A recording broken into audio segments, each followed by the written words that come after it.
everybody. We are back. This is David Schooley. I am here with Carl the Crusher, and we're going to be doing some really fun stuff today. We're going to go over, again, The Mystery at Blind Frog Ranch, Season 2. We're at Episode 5. We had a week off from episodes last week, but we're here again to talk. So first and foremost, let me introduce Carl here. How we doing, Carl?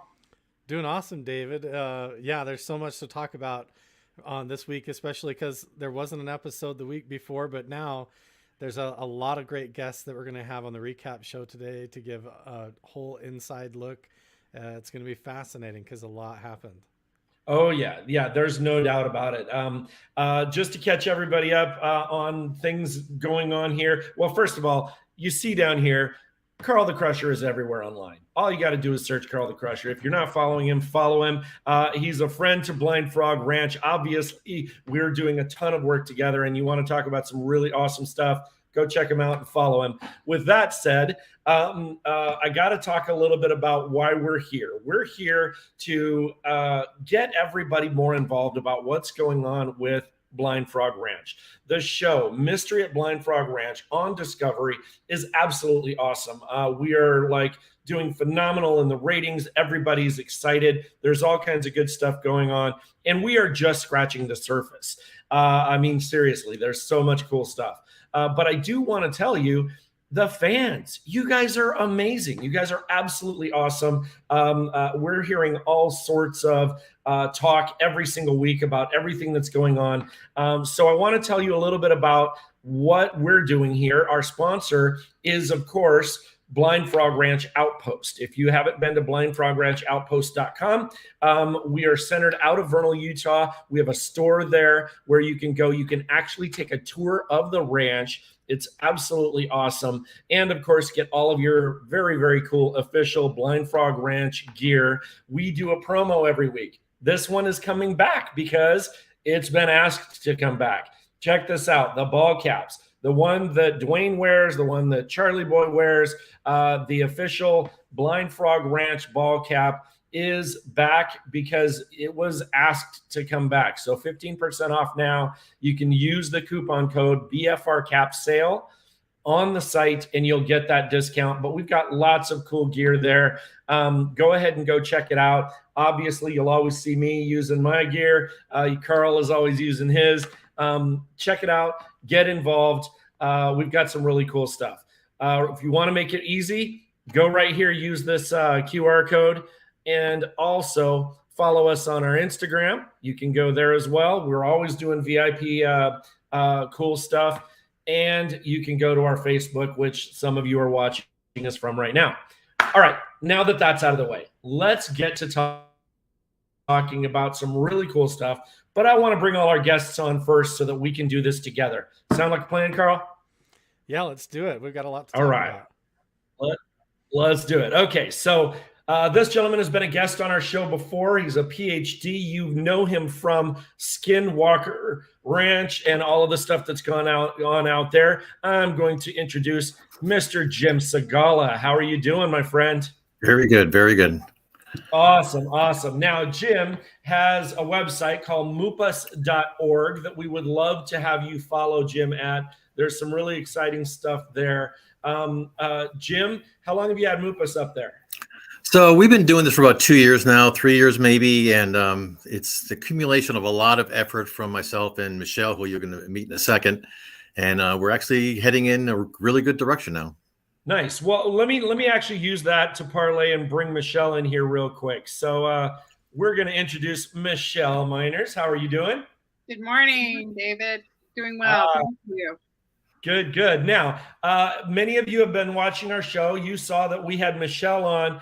Michele is a wealth of information in the Uintah Basin. Not only studies there, but obviously you've been a liaison to the Native nations, and you've helped tremendously with some Skinwalker projects. I won't go into any crazy detail, but in addition to that, you and Jim are working together on a lot of these studies, correct? Correct. Nice. So we're going to get into some really fun stuff with that here in just a few short minutes. And we brought today another gentleman who does some incredible studies.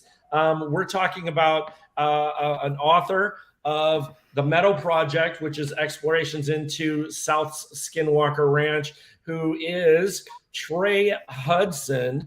I'm going to bring Trey on here real quick. How you doing, Trey? Oh, great. Top of the morning, everybody. Awesome. Now, Trey, you have a pretty impressive background as well. I mean, obviously, you've been doing studies in psychology as well as anomalies. You've been working with the DoD for many years. So this is your world. You and Jim and Michele, I mean, you guys have been doing this quite some time, right? Yeah. I've been doing this ever since, I was a young lad in the 70s watching In Search Of, so I've really been interested in this stuff for quite a while. Very nice. Well, real quick, let me take a second to tell everybody, if you want to follow Trey, go to his Facebook group page. You can see it down at the bottom of the screen. It's facebook.com groups, ASOG Research. You can see what Trey is up to there. And so, Carl, you've been going at this for quite some time. You have been following their studies and doing studies of your own. How cool is it that we're all going to get together and go over some actual research in addition to recapping the show? I think it's amazing. It's a rare opportunity that people don't really understand. So much gets edited out of the show. You don't understand the real, actual, credible research that's being done, scientific research from Jim and Michele and what they've been able to put together. And I'm almost done with Trey Hudson's book about the Meadow Project. And it's absolutely amazing and how it correlates and ties into everything going on up at Blind Frog Ranch and what I've been bumping into in my own personal research, running around trying to piece all of this together. So it is a rare opportunity to get this behind the scenes input and look into what's going on with the actual research around this whole area.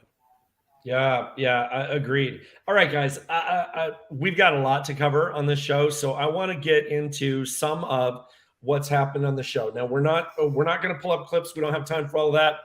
We're just going to do a brief description of what's been happening. I know that there are a lot of people out there that watched last night's show and thought, oh my God, what kind of craziness is going on? So before we get into the science and the research, let's talk about the craziness of the security breaches and issues going on up there. Obviously, we don't have Charlie Boy or the security team on today, but they must be going crazy right now. There were two major things that happened. One is there's a gentleman that showed up on the show that has some sort of claim to either the property or the research or something, or at least he feels he does, and was serving some kind of papers to Chad when Duane rolled up, and we saw a side of Duane that you don't normally see. So, guys, if you've met Duane, you know he is a calm, collected, just laid back guy. But his feathers were ruffled. He did not like this guy getting in Chad's face, and he showed up on his property wearing a gun. So he jumps in the guy's face and basically says, "Go on, draw that thing. Let's see what you got." So he's getting in the guy's face, telling him, you don't belong here, and you don't, go ahead and draw your gun, see what happens. Have any of you guys have all met and spent some time with Duane? Have any of you guys seen that side of Duane before? I mean, No, not at all. Yeah.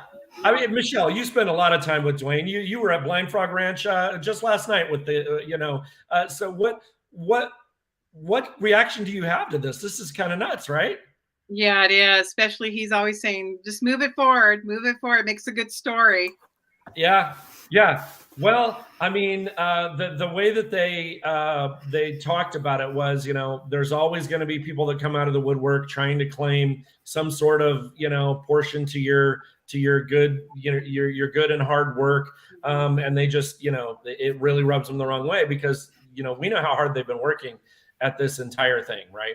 So, well, I don't want to spend too much time on that other than that is way uncharacteristic of Duane. And he must have been really fed up with the potential of this guy causing them issues. And I am sure we're going to hear more about this, right? let's go to something that I know you guys have experienced, and I want to hear your stories on this. The other really crazy thing that happened last night, there was a point in time where they're seeing 4 helicopters flying in formation. I believe they're Black Hawk. Trey, is that correct? You think they're Black Hawk? Yeah, that's what they look like. Okay, so Black Hawk helicopters that were flying in formation. Right after that, you see Charlie Boy say, hey, I know people in military that will tell you that that's not a mission so much as a distraction. What's really going on is probably a mile or 2 from here. And then, of course, the very next thing they find is that the production tents had been ransacked. So the tents where where they're gathering their film and taking care of things and doing some of the studying and all that stuff by their cabin were ransacked while they were looking up at these things. That's insane. So I have to ask all of you. Carl, I know you had mentioned before that you'd been out in the middle of nowhere looking at petroglyphs and researching, just basic land. And you've had Apaches or Blackhawks or some sort of helicopter roll up on you, right? Has this happened more than once? Yeah, I've been just out hiking and looking at petroglyph sites and trying to study like the resonant harmony of the canyons and different things like that, some of the sound frequencies, and do some experiments. And a lot of times just try to look for where they might point or how they might tie together, thinking of ancient culture and geography and what I know about meditation and such. And so I've been out in these remote locations with nobody around and had 2 Black Hawk helicopters take off from out in the desert and kind of circle around overhead. And I don't know if they were there for me or what was going on with that, but it does give me an uneasy feeling when it has happened. I've had what look like private owned helicopters and small airplanes kind of buzz the canyons and circle around. Again, I don't know if they're keeping an eye on me or trying to distract me, but usually when I'm out hiking around, I don't run into that. But when I get to some of these ancient locations for some reason out there by myself, I tend to run into that. And I don't know why. I usually just kind of hide in the boulders and wait it out for a good half hour until it seems like they're There's gone. a good visual. Carl hiding in the boulders. Really, I have to bring this up.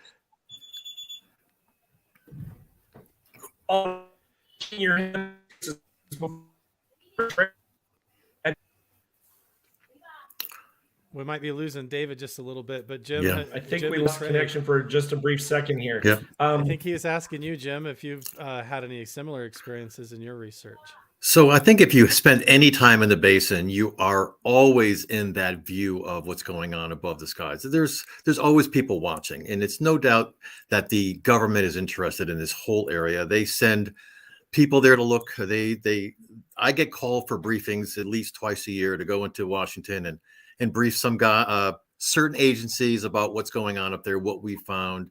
So there's no doubt. And it's a smart move by the government. Let's do it secretively. Let's not get involved. They don't want to be involved with something that is maybe that could turn out something that they might look bad for them, but they'll definitely use their connections to see everything.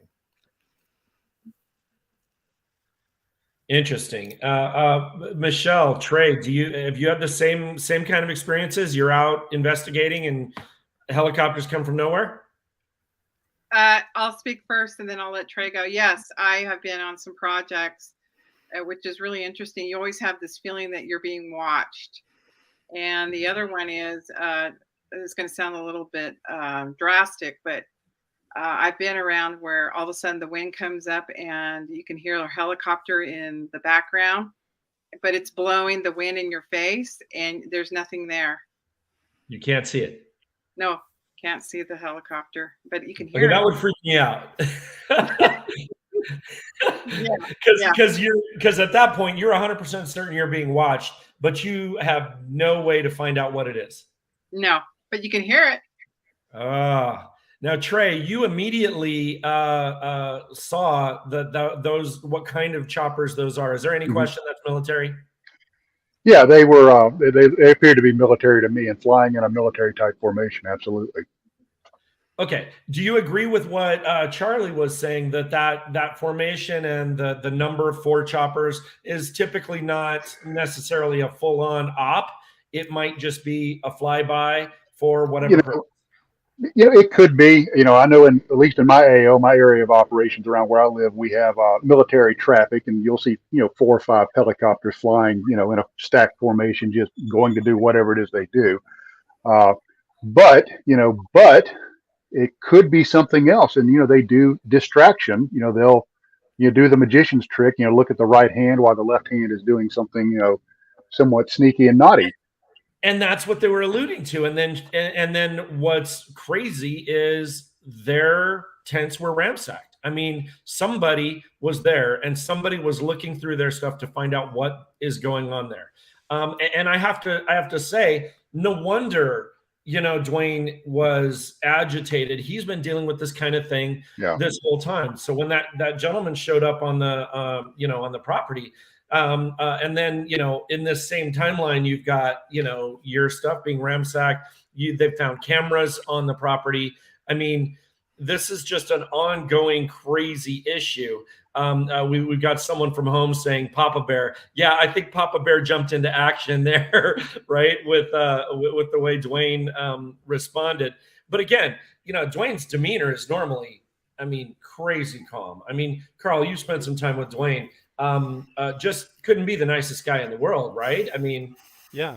And even meeting people that he's never met before, he's really open. He'll sit and talk with anybody. And even when I got to tour the ranch, the whole family's that way. It's been very inviting. And, I got to ride in Chad's Jeep around the ranch and all of that. So it's, I have never seen Duane have to get that way, but I can imagine when it comes to defending his property and family that he would make sure and take care of business. I could definitely see that side of it as well. And then the thought of it being military, that just adds a whole new crazy level to things, right? We can't say, hey, military was out there doing that, but it's kind of weird that right when those choppers go by, that's when their stuff was ransacked, But Dave, don't you think that that's actually a good thing for us? If we were out there and nobody really cared we were out there, and we were finding things and nobody really cared we were finding things, wouldn't it say to us, maybe we shouldn't be there? But Jim, if we're being watched, that is a phenomenal way to look at it. Yeah, I think it's a great indication that we're on the right track here. Yeah, validation. Right. You couldn't say it any better. It is validation that there is something there worth looking for, right? Yeah, and military doesn't spend money unless it absolutely needs to. Yeah, absolutely. Now, here's the question. And we've got somebody asking it, what are they looking for, right? But that's what this whole thing is about, right? What are they looking for, right? Is it gold? Is it? Let's jump into some of the things that are going on there in the show. We know that there's gallium in rocks, and it looks like those rocks have been bored out to show gallium or to hide gallium. Excuse me. I'm very curious. Trey, have you heard of this before? Have you heard of gallium being hidden in rocks? I haven't. Yeah, I'm intrigued like everybody else. And the cool thing is you alluded to it. It's a mystery. And what is going on. And the gallium in the rocks, being stored inside of the rocks is baffling to me. So I'm just as intrigued and curious about that as anybody else. Yeah, and I know, Jim, you've got some interesting things to tell us about gallium here in a few minutes. But before we do that, I want to cut to one thing. As you guys know, Blind Frog Ranch Outpost, we're very involved in what's going on with everything. We're constantly posting things on our Facebook. If you guys aren't following us yet, please follow us and check out what we're doing. We're constantly showing some cool stuff. One cool thing that we showed that got a lot of attention this last week, I'm going to share with us right now, and then we're going to talk about it here for just a minute. This right here is a picture that was taken up on the ranch. You'll see there's two pictures. One was taken right after the other. The first picture shows somebody actually running a piece of machinery above the ground there. They're always, working on finding ways to test things and check out what's going on the ranch. But here's what's crazy. The very next picture, taken a split second later, the guy is gone. It's like he's walked into an area that doesn't show us that he's there. We've had lots of chatter about this on what could this be. Trey, I'm gonna cut to you first. Tell me what you think about this and what your experiences are that may be close to this. Yeah, I mean it almost matches exactly with a similar experience that we had in the area where we're researching, known as the Meadow, except where this individual running this looked like ground surveillance radar disappeared or faded out of the visual spectrum. Our team members actually faded out of the thermal spectrum because it was at night and we were surveilling them with thermal FLIR equipment. But it's strikingly similar. And when I first saw this photograph, I'm like, holy cow! This is once again validation of what I've experienced, and this is super cool. And I'm so happy that you're sharing it. Okay, I have to ask something because I'm probably the least scientific. Well, no, I am the least scientific guy on this panel here. How is this possible? Like, you just mentioned something that is even more crazy than what I'm looking at, and what I'm looking at is crazy. So, for somebody to disappear from a visual potential, perspective in plain open view makes no sense to me. And then what you just said is that you had this happen in a thermal where they disappeared in the thermal in a certain area. Is that correct? Did I hear you right? Yeah, correct. Their heat signatures completely were, obliterated. We completely lost all evidence of their heat signature. In an open area where you knew they were there. Yeah, absolutely. We went back and filmed it, and you can actually see through the vegetation to a ridge on the backside. So, there's really no way to hide from the thermal. But yet, we have video of, them, I hate to sound dramatic, but disappearing. Jim? Well, you'd have to take a stretch, but there's things that you can, we've actually talked to people that said that they see entities walking and coming out. There's a lot of sci-fi things that you can apply to this, but like Trey was saying, is that there's a lot of stealthy type of, if you go through a thermal, it disrupts the light waves, and it could bounce off at an exact right moment that you get hidden for a very brief moment of time. It could be just perfect. It could be anything. It's one of those things you really have to go and figure it out and investigate a little bit. Nonetheless, in my mind, and I'll cut to Michele here for a second here. It's that property that, there's just crazy stuff going on there. Everything from, potential geological and physical craziness. You just don't know what to expect. Michele, you spent time up there. Does this seem normal or abnormal to you? I would guess not anymore. I think it's abnormal because it's an anomaly. If you can scientifically prove it up, yeah, that's something to be explored. But there are many things that have happened on that ranch that I've experienced and captured even on camera. Oh. And how do you explain some of these things that you've seen? You have to ask yourself, did this really happen? So I got to put this one comment up that's here real quick. This speaks to what you were just saying, Jim. Validation, right? They're probably not looking for something as much as they're making sure that Duane doesn't get close to what they already know is there. Interesting thought, right? About all of the craziness that's going on up there. It's one thing to just poke around on a property. It's another for another entity like government to have interest in what you're doing on your own property, right? Mm-hmm. Crazy stuff. Okay, with that, I want to get to some really fun stuff. Jim, one of the things I love about what you're doing, you and Michele work together on this. And Trey, I know you work exactly the same way. You guys are looking for scientific measurement of what's going on, right? That's and great. This is where I wanted to bring you back on the show and share a little bit more of what you're doing. And then I want to hear Trey's comments because I know he's doing some of the same. And, interestingly enough, on last night's episode of Mystery at Blind Frog, they're using radiation to look for places on the property. Real quick, Trey, you just shook your head yes, like that's a normal thing. To me, using radiation to find something is out of this world. Why do you think that's a valid thing? Please share. Well, what we started doing is when we started experiencing all these strange, experiential happenings, just weirdness. It's like, okay, what kind of empirical thing can we use to validate it? So we started looking at EMF, electromagnetic energy, RF energy, radiation, just all of these varieties of things. And what we're seeing, strangely enough, also electromagnetic variations and compasses and all of that.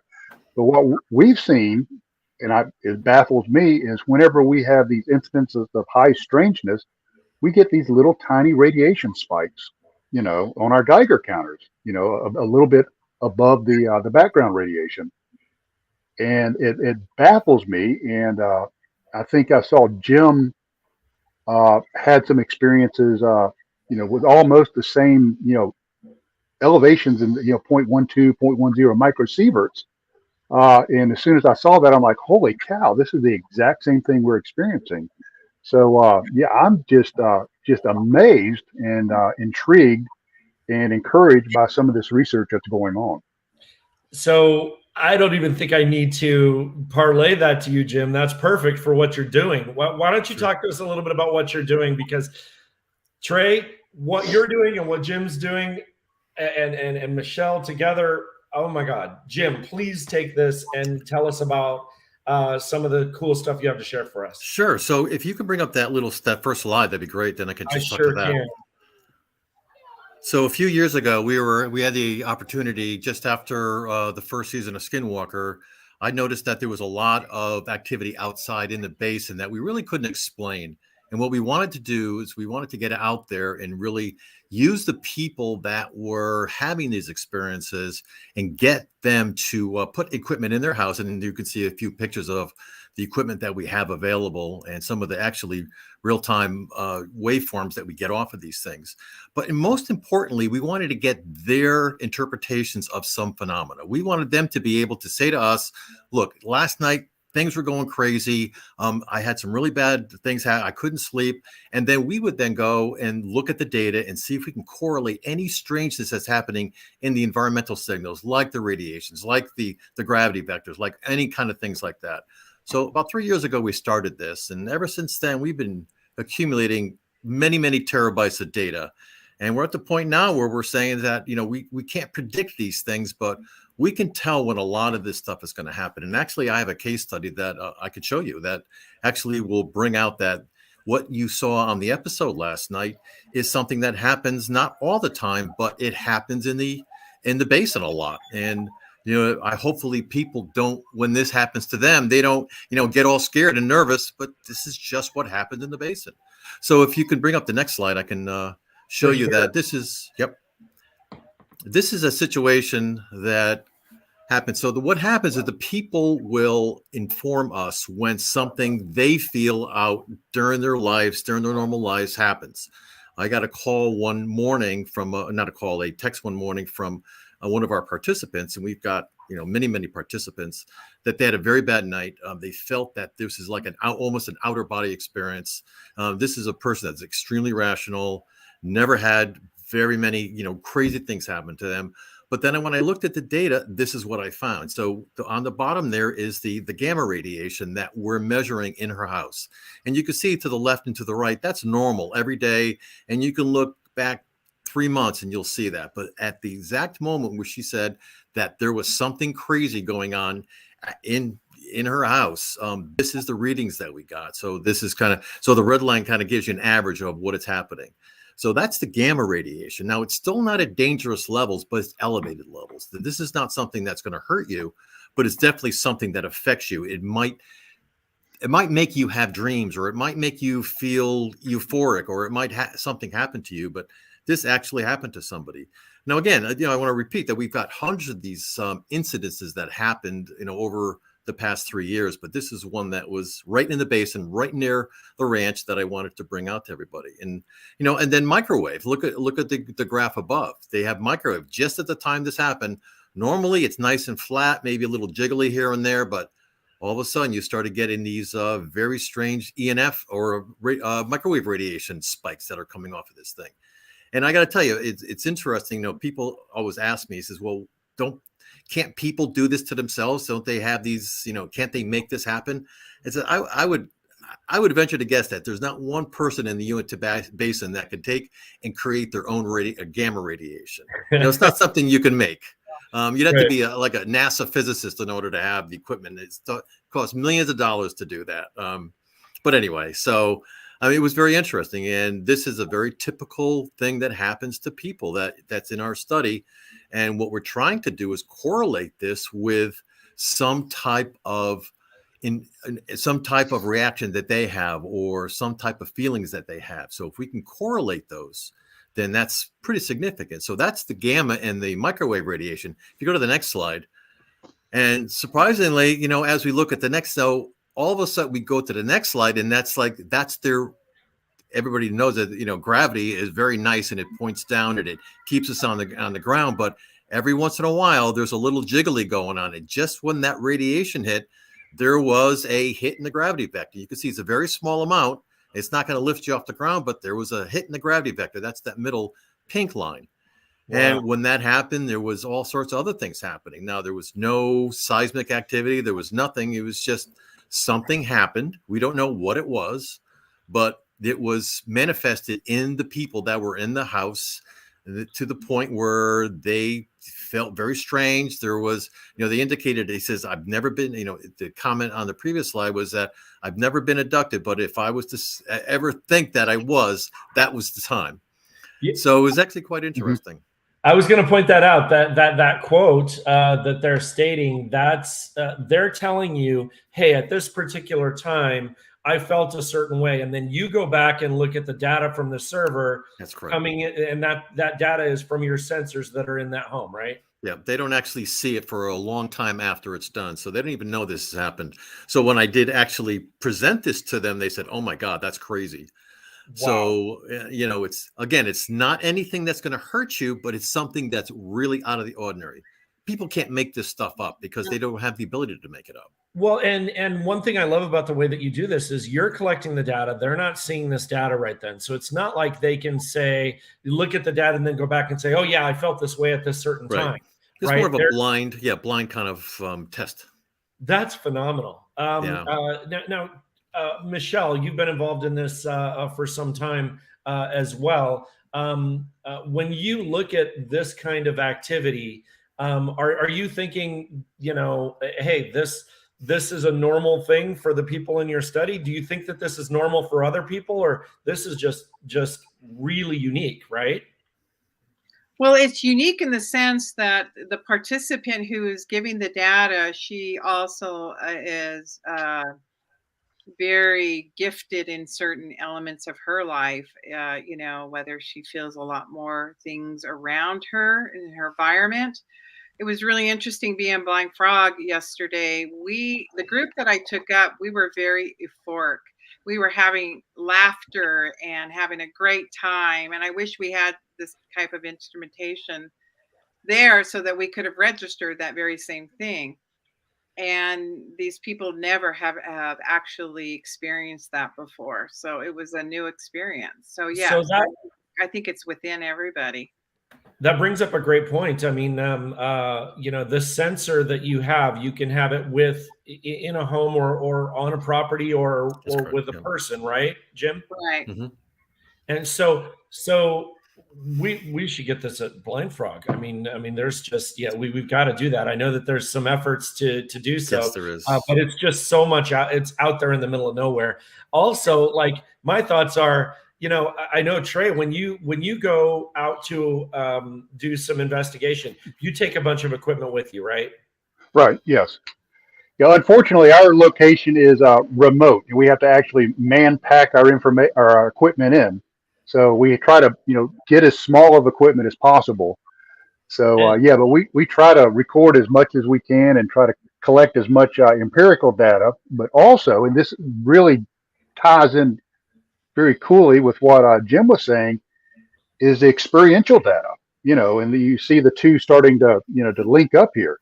So yeah, this is fantastic. Yeah. So, so I think it's more important that everybody understands that us as humans, we're the best scientific instruments. Right. We have so much capabilities of measuring things, but our rational mind gets in the way. So that's when you have to back that up. So if you put them together, though, you could get some really good data. That's very interesting. Carl, I know you're probably foaming at the mouth right now to take some of that instrumentation with you, right? Yeah, definitely. Because honestly, like what we're all talking about here and what Trey's experienced on their property out there in the meadows and what Jim and Michele have all experienced and why we're taking this equipment out into the field is because we do have this limited field of view. Our ability as human beings is the best tool that we have, but we can only see the colors of the rainbow and we can only hear a limited field of audio tones before our abilities as humans drops off and we're basically falling into a blind spot to some of these phenomenon. And so we've taken these devices out there like the thermal imaging devices and these sensors to try and pick up radiation to expand our human ability to see into these other you can call them dimensions of reality, to try and sense the readings and the energies that are coming from those places. And right now it's very difficult to understand and paint that picture together, but we're talking about our ability as humans to perceive and exist in reality and how some of these locations are anomalous or interface with us as humans in different ways that sort of defy common sense or normality. And so we call it paranormal, you know. Interesting. You know, it's very intriguing to me that we do have the ability to measure some of these things, but where I'm not the scientist and I need to lean on folks like you all is what does it mean, right? So like when I look at, you know, the fact that your gravity meter, you know, fluctuated, that seems nuts to me. How is gravity affected and what made that happen? What kind of energy or whatever does it take to literally affect gravity, right? Yeah, those are actually, those are great questions. And as you accumulate data, especially when you correlate human data with scientific instruments, you can start building very specific instruments, better instruments to really start drilling down and getting more information. So I think we're at the point now where we're saying, look, I think I know more where this stuff is coming from and how it's getting here.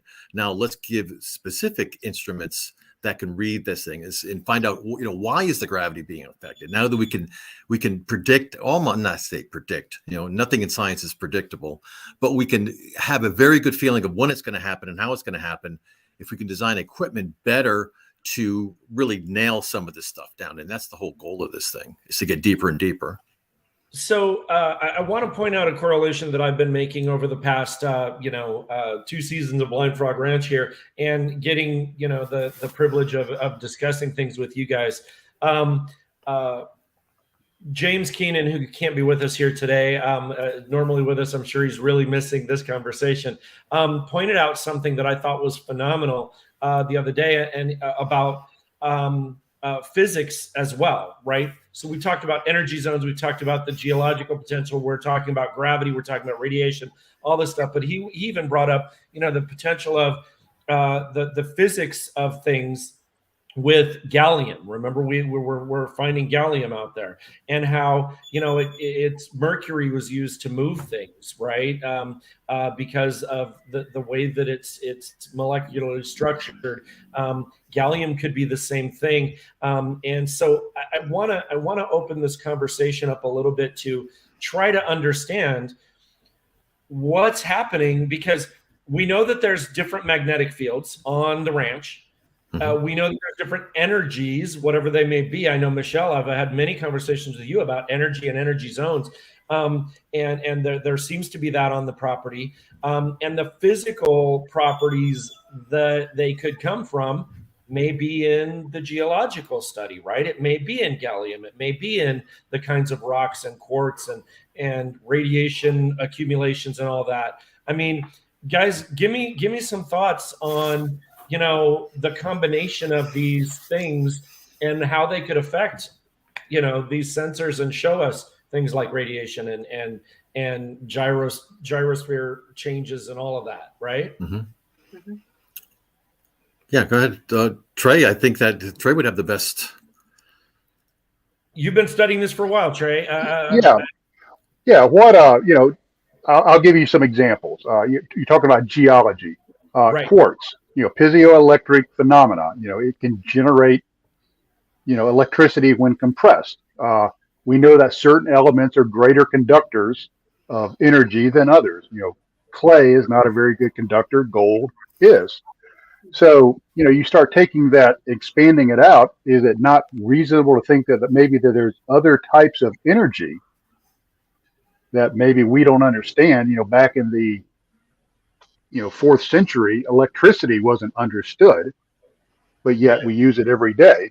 So maybe there are other types of energy that, we don't really know about, that certain elements, certain geological formations, certain anomalies that are co-located or concentrated in areas are acting as conduits or conductors for this, maybe new type of energy. And of course, I'm just a liberal arts guy trying to figure this stuff out. I lean heavily on guys like Jim, but why not? There's more to heaven and earth than in your books, Horatio, and who knows? I love that the gentleman who studied psychology at West Georgia, who's been EMS, who's been with DOD, all this, says I'm just a liberal arts guy. Listen, Trey, you're hitting on to some really interesting things. Energy, and that's a huge topic for our society. An energy source or a new type of energy conductor or source would be huge. No wonder there may be, government interest, right? I didn't even think about just the potential of harnessing of energy. That's far more valuable than gold, right? I mean, yep. So one of the things that so one of the things that one of the things that are actually interesting about the gallium, and as soon as I heard that, and I said, wow, I think they're hit upon something pretty significant here. So back a few years ago, I was involved in the research project to study exotic propulsion. The government's very interested in exotic propulsion. Right now, exotic propulsion. So rocket engines to send spacecraft up to go to the next planet, to go to Mars and everything. So our current state of technology is just not going to cut it. We can't really, we'd have to build such a big spacecraft. So we had a project to investigate ion drives. And it just turns out that gallium is an amazing, that's what we use to study this. Gallium is an amazing substance to produce a ion stream and to use in an ion engine that could replace regular rockets. And so it's not surprising that possibly that some craft might have crashed there. Who knows? I mean, just speculation that used an ion drive. I mean, we were paid by some individuals to research the possibility of using ion drives or ion engines in spacecraft to go to, other planets. And so it's not surprising that to find these, first of all, gallium doesn't really have deposits. It doesn't like to be together. It spreads out all over the place. So to find a bunch together kind of tells you that it's probably put there. And so, when I heard this as well, was somebody fooling around with ion drives, or was there something that used some kind of exotic space travel that could have been left there? That's really interesting, because you touched on something that they also spoke about showed last night on the episode. They said that gallium isn't just a natural occurring thing. It's a byproduct of smelting, right? Right. And they found several places on the property where it looks like they may have been smelting. And I say we're talking about people hundreds of years ago.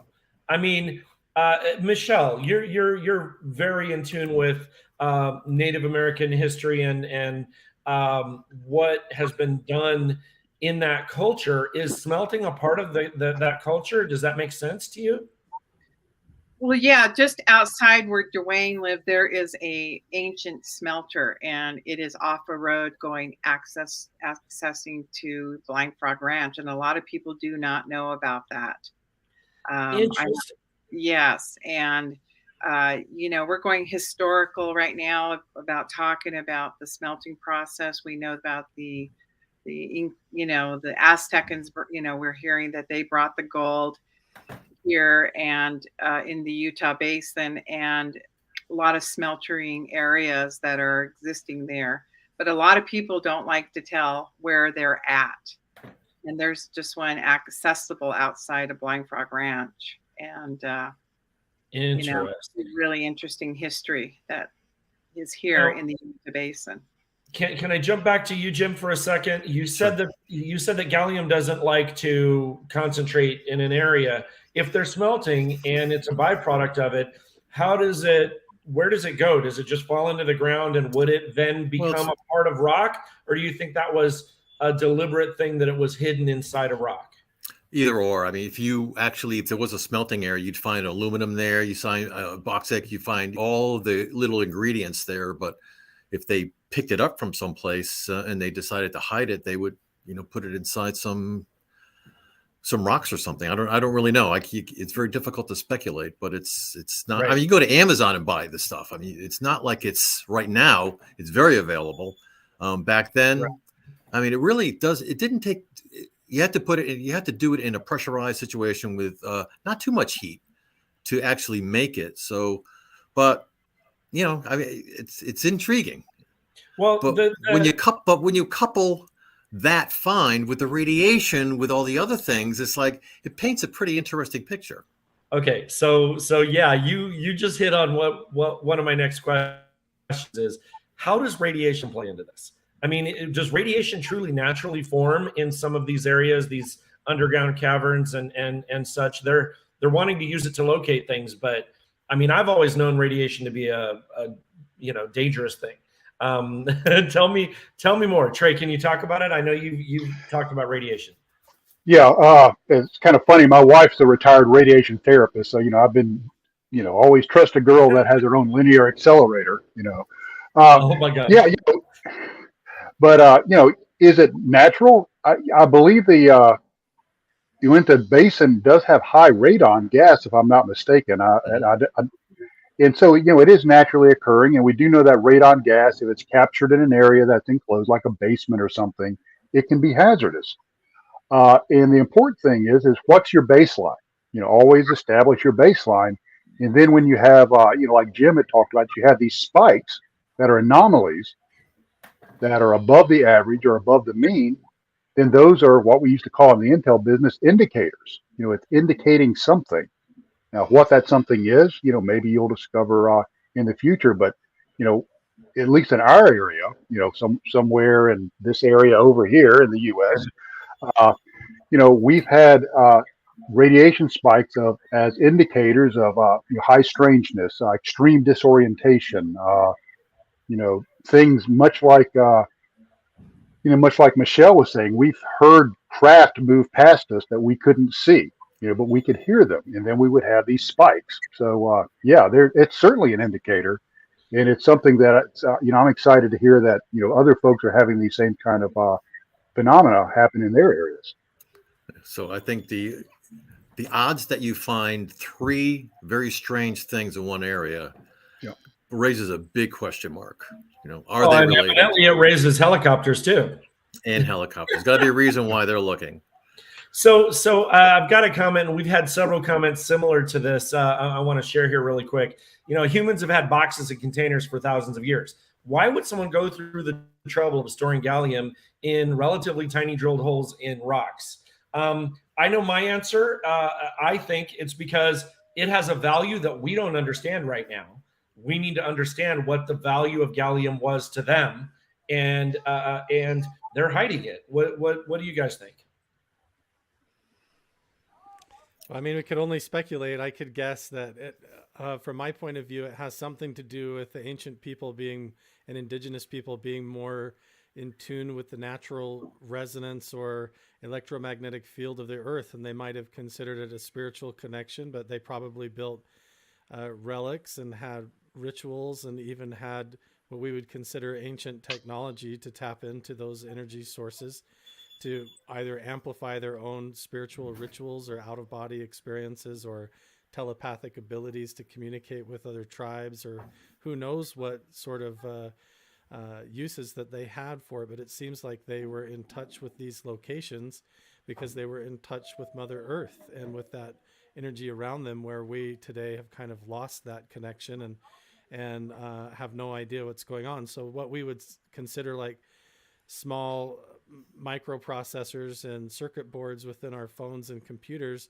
maybe they were building at a macro scale using the ley lines of the earth and the natural energy fields of the earth and tapping into it at a larger scale that we don't understand today, or it's been lost to us. But maybe the government or certain organizations within the Department of Energy and Defense are aware of these things and want to control them or keep them secret.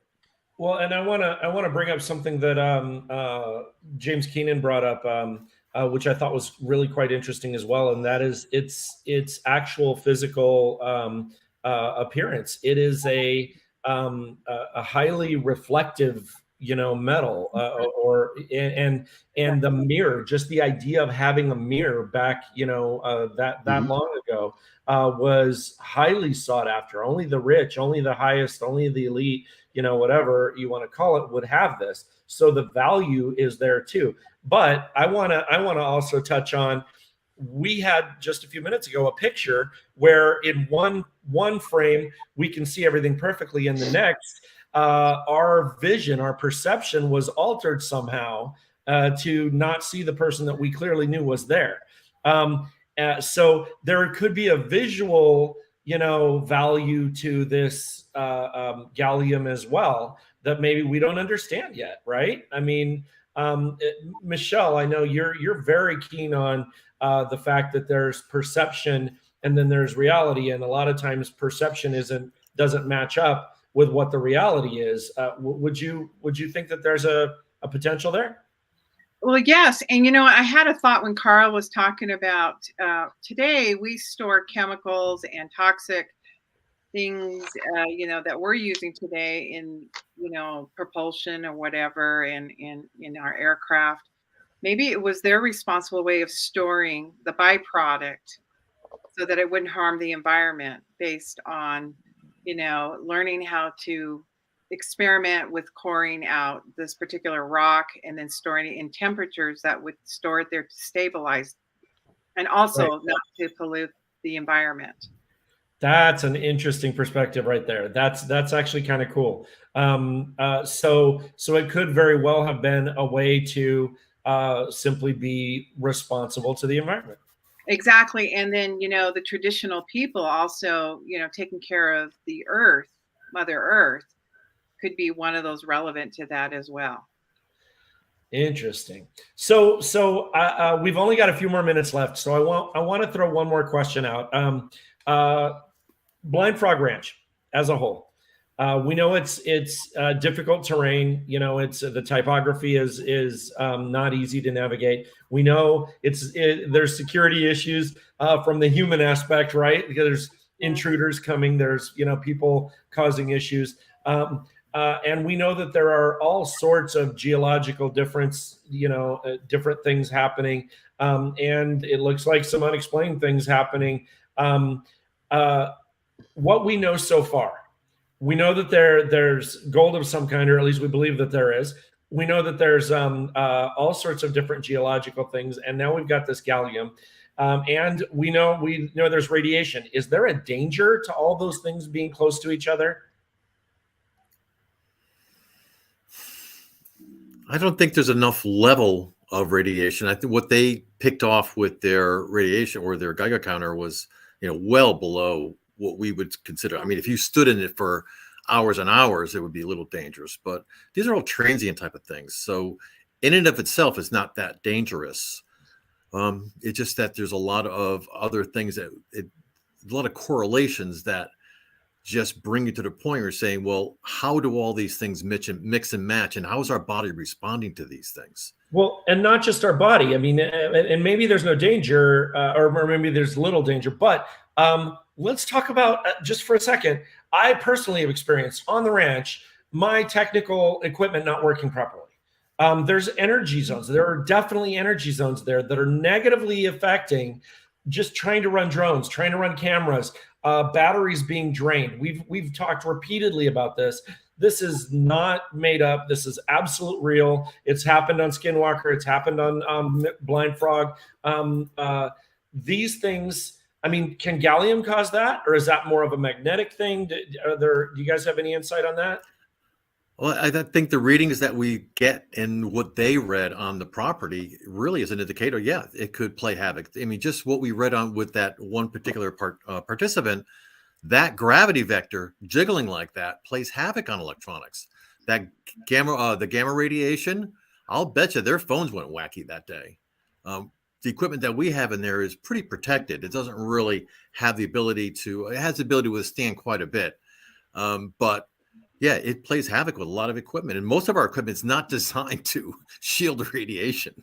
Right. Believe me. Well, and Trey, I mean, radiation can be dangerous, right? I mean, your wife can tell us that. Oh yeah, I mean, it's one of those.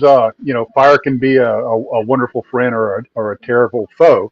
It can help us tremendously, or it can damage us, and it's who knows with these areas exactly what other kind of energetics are lurking there under the surface.